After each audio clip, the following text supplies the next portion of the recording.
জঙ্গলে ভোর হয়েছে, পাখিরা ডাকছে, কিন্তু আজ জঙ্গলে সবাই ভয় কাঁপছে, কারণ বাঘমামা নাকি আজ খুব রাগে আছে।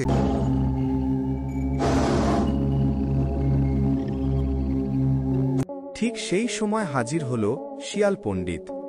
সে খুব চালাক, কিন্তু নিজে খায় আর বাঁচে চতুর বুদ্ধি দিয়ে। ওহে বাঘ মামা, রাগ রাগ করে লাভ কি? খিদে লাগলে আমার কাছে আসল খবর আছে। এমন খাওয়ার ঠিকানা দেব যে আপনি খেয়ে তৃপ্ত হবেন। কি খাওয়ার?